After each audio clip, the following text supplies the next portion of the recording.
Hey guys, and welcome back to the channel and for the 5th installment of my SkyBurger Devlog series. In this video, we'll be taking a behind the scenes look at the progress that I've been able to make on the game so far, and I'm really excited for this video as this is about as close to the showcasing of the current state of the game as I can really get. There's still a fair amount of work to be done on the game before a final release, but I'm happy to say that there will be a demo of the game coming out soon. If anyone is interested in getting a demo copy, please feel free to reach out to me on my subreddit page, and as always, be sure to like and subscribe to the channel to get all future notifications and updates on the game as well. So without further ado, let's get right into it.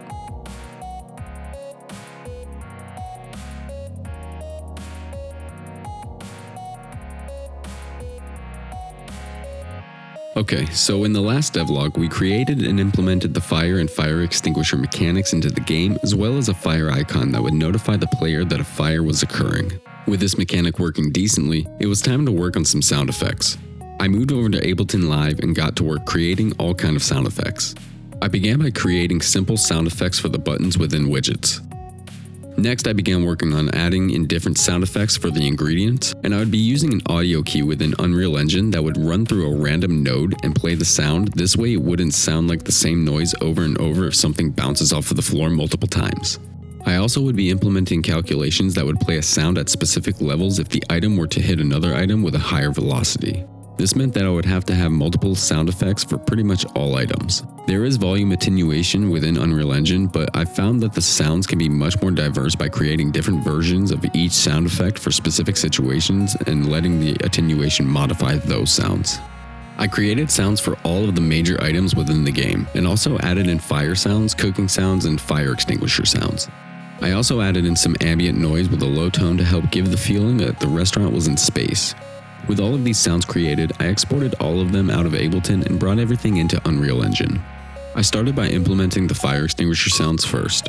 For this asset, I have 3 different sound effects that I need to implement. This is the starting sound for when the player first presses down on the mouse button to activate the fire extinguisher, the looping effect that would occur if the player holds the mouse button down, and then the releasing sound effect that would play when the player releases the mouse button and the extinguisher stops. Since the sound should only play when the player is holding the fire extinguisher, I decided to make these 2D sounds that would not really be affected by attenuation or actor listening placement. With the fire extinguisher working properly, I then began adding all of the other sound effects to the ingredients. I also added footsteps in the walking animation of the player character and the ambient noise sound effect to help set the setting of being in space. I set the sizzle sound effect and added a variable to have the sound ramp up and down to help it sound a little more like natural cooking. I then added in the multiple sound effects that all of the ingredients would have, connecting the cue sounds into a random node for variation. Implementing all of the sound effects took me a couple of days, but I do feel like it really helps add to the game and was a really great learning experience for me as a developer and as a musician. With all of the basic sounds finally implemented, I decided that it was time to move on to something else that had been bugging me for a while now.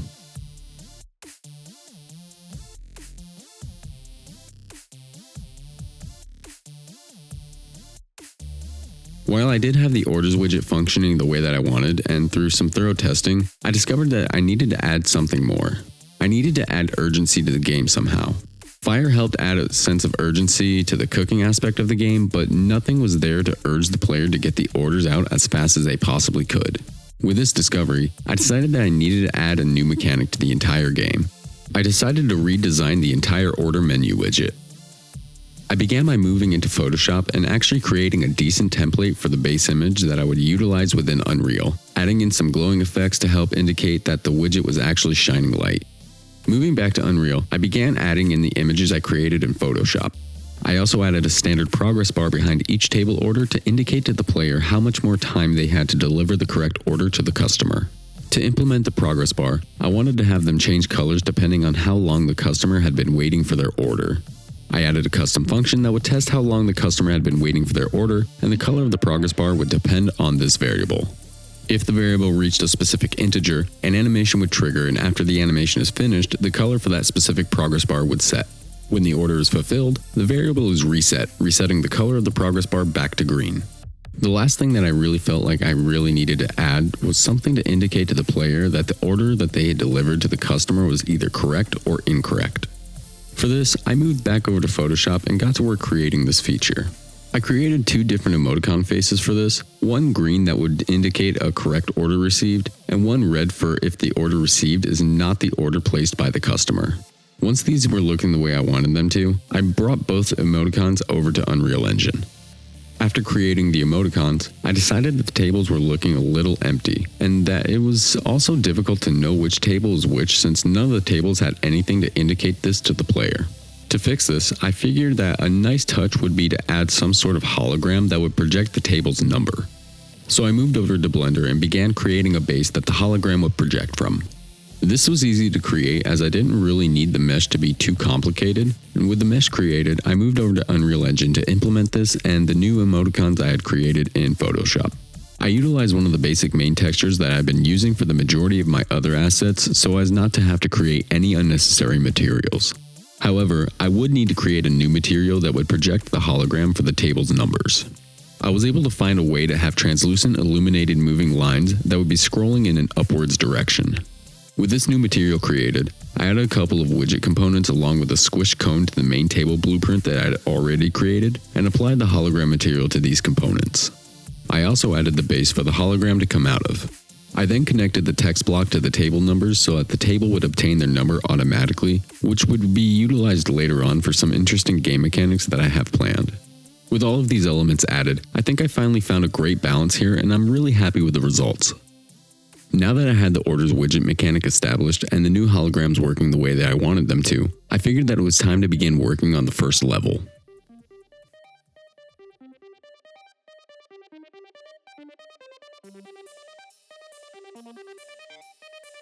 I decided that the first couple of levels would be tutorial levels for new players, so I began working in animations and widgets within the first level that would give new players guidance into the way that SkyBurger is played. I began by adding in tutorial widgets and animations that would be utilized within the first couple of levels to help guide the player on how the game is supposed to be played and what is expected of the player to progress.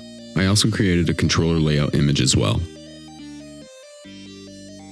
I added in tutorial widgets that would pop up during the first few moments of the first level, and these widgets point out UI on the screen and give a brief description of what the UI element is representing.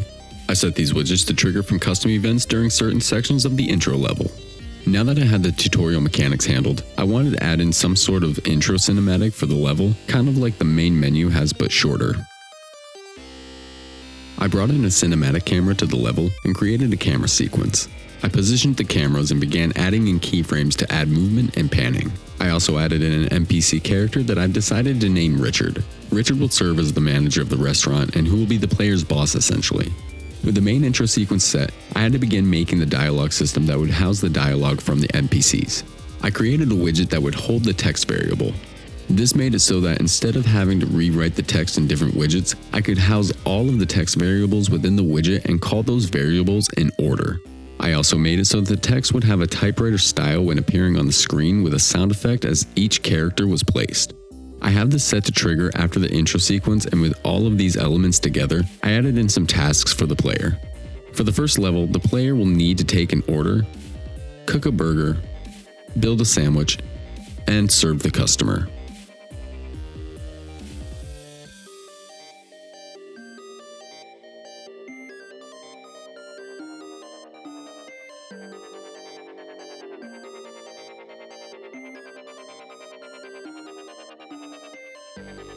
After getting the first level completed, I wanted to add a few different levels to the game. I wanted to have time trials where the player could battle the clock and see how many customers they could serve and how much money they could earn. For this, I made 3 different levels as I wanted to have 3 different time trial variations. I figured that 5, 10, and 15 minutes would be a good start for the amount of time that the player would have. I created a timer widget and set 2 integer variables for the minutes and seconds. Then I added in a button to the main menu that would allow the player to choose the time trial maps. These levels weren't too hard to make as I basically just copied the free play level and incorporated the timer with variables for each specific level to follow depending on the name of the level itself. With the addition of these time trial levels, I now had 3 different game modes for my game. So far, this is pretty close to what the current state of the game looks like. I really think that I've come a really long way since the beginning of this journey, and I'm pretty happy with how well the game is working so far.